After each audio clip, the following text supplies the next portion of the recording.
खींच लाइए। हाँ जोर तो खींच दो।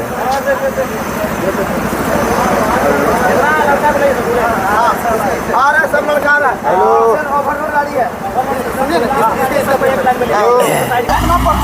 टोटल गाड़ी के टोटल 2-4 को लड़का हुआ। चल 2-4 चल यहाँ पे देखिए सब गाड़ी के पीछे सब लड़का लगाया जा रहा है ताकि कोयला गाड़ी भाग ना जाए। देखिए हमारे दशरथ भैया धक्कड़ होगी और हम चाहेंगे इस बार 2-4 जीएसटी ऑफिसर के साथ टोल पे बैठेंगे। अच्छा एक चीज़ वहाँ पे कहा जा रहा है कि जरा मैं तुम्हें सेटिंग कर लिया। तो महाराज वो देखिए, जब भी आप किसी भी चीज़ में आएंगे तो पॉजिटिव नेगेटिव दोनों होगा। आप अगर ये सोच के जाएंगे कि नहीं हमारी सिर्फ प्रशंसा होगी, हम जाके अवैध कोयला कारोबारियों के खिलाफ हो गए हैं, हम सिंडिकेट के खिलाफ हैं, तो ये आप वो सोच के नहीं जा सकते। आपका तुरंत वहाँ नेगेटिव भी होगा, उसके लिए आपको तैयार रहना चाहिए। ठीक, जनता को एक आशा मिली कि हाँ अब हमारे वो मुद्दे, जिन मुद्दों को उन आज से 2 दशक 3 दशक पूर्व उठाए जाते थे, जिन पर हमारे पूर्वज संघर्ष करते थे, उन मुद्दों को जरा महत्व आज पुनः सदन के पटल पर बहस कर रहा है, उन पर चर्चा कर रहा है, उनके समाधान के लिए रात दिन प्रयास कर रहा है। का मामला बिल्कुल गंभीर है और ये बहुत ही खेदजनक है और निसंदेह अगर धरातल पर जाकर जांच करी जाएगी तो सरकार के ब्यूरोक्रेट्स के लोग तो फंसेंगे ही। अभी कोई किसी पार्टी के नेता फंसे हैं, लेकिन मैं मानता हूं कि उनका तो दोष है ही, लेकिन ऐसा नहीं है कि पेपर की जिम्मेवारी ब्यूरोक्रेट्स की होती है।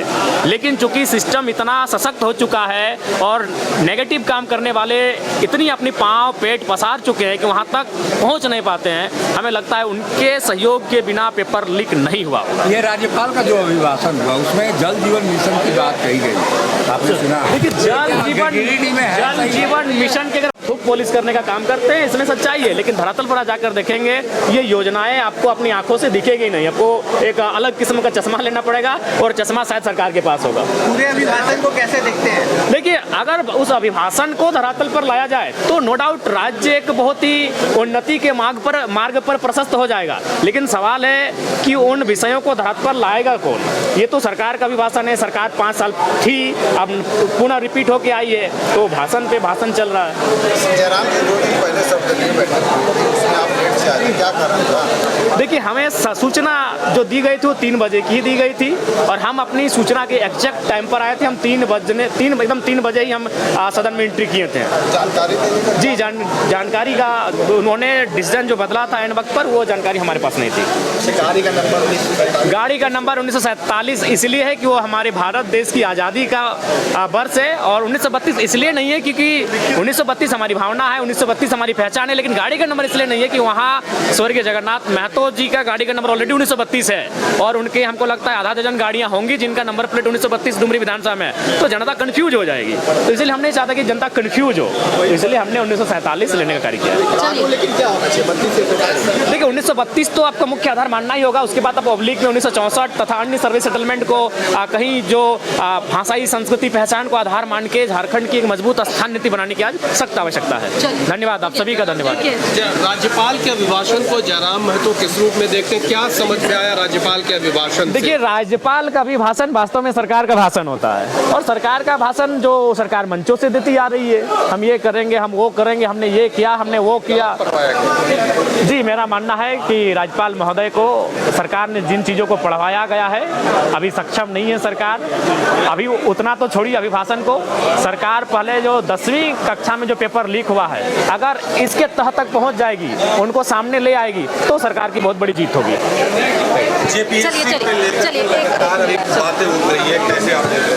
देखिए जेपीएससी चूंकि राज्य की सर्वोच्च नियुक्ति प्रोवाइड करने वाली संस्था है, जहां से लोग इस राज्य की प्रशासनिक पुलिस सेवाओं में आते हैं, तो उस हिसाब से जेपीएससी का चेयरमैन होना इस राज्य के लिए अति आवश्यक है। और अगर आज नहीं है तो हमें लगता है कि कहीं ना कहीं राज्य सरकार गंभीर नहीं है इस राज्य को बेहतरीन तरीके से चलाने को लेकर। अगर गंभीर होती तो जेपीएससी का चेयरमैन त्वरित नियुक्त कर लिया लिया जाता। अभी अभिभाषण जो चल रहा था, अभिभाषण के दौरान मैंने देखा कि बीच में हंगामा होना शुरू हुआ। जब मैया योजना का बात हुआ, अबू आवास का बात हुआ, बीच में हंगामा सुनाई पड़ा। देखिए, हाँ, वरिष्ठ नेता सीपी सिंह जी खड़े हुए थे, हालांकि उनका माइक चल नहीं रहा था। राज्यपाल महोदय लगातार अपने अभिभाषण को पढ़ते रहे।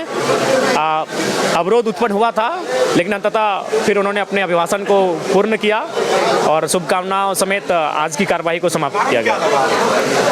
हाँ, देखिए, हमें लगता है कि विपक्ष को ये लगा कि जो अभिभाषण राज्यपाल महोदय पढ़ रहे हैं वो केवल उन्हें पढ़वाया जा रहा है, धरती पर वो कार्य नहीं किए जा रहे हैं। विधायक जयराम महतो को क्या लग रहा है? विधायक जयराम महतो को यही लग रहा है कि वो भाषण मंचों तक ठीक है सरकार के, लेकिन धरातल पर उनका कोई ताल्लुकात नहीं है। विधायक जयराम महतो का भी एक और मिस नजर आया था कि जब सड़क पे कोयला गाड़ी को, देखिए, स्वाभाविक है, आज आपके पास मैया सम्मान योजना की राशि नहीं है, आज आपके पास दिव्यांगों को देने की राशि नहीं है, आज आपके पास पोषण सखी, रसोइया, सेविका, जल सहिया, उनको देने की राशि नहीं है, और उसी राज्य से प्रत्येक दिन नहीं तो अनुमानित करोड़ों का कोयला अवैध रूप से लूट कर लोग ले जा रहे हैं। तो मेरा भी कर्तव्य बनता है कि उस पर रोकथाम हो, एक प्रयास करना चाहिए। मैंने प्रयास किया था। 1,000 करोड़ पर जो आपने बोला था कि हम समर्थन देंगे, मांग करेंगे, कहा है। देखिए, हम तो समर्थन दे रहे हैं, लेकिन वो लोग सेखी बगाड़ रहे हैं, उन्हें किसी की जरूरत नहीं है। तो अगर किसी की जरूरत नहीं तो फिर हल्ला मत मचाइएगा मंचों में चढ़ के, जाइए काम कीजिए। चलिए, सर हो गया सर। देखिए, 1 महीने का बजट सत्र राज्य के दृष्टिकोण से एक बेहतर होने वाला है, अगर बेहतर कार्य हो तो। रुकिए।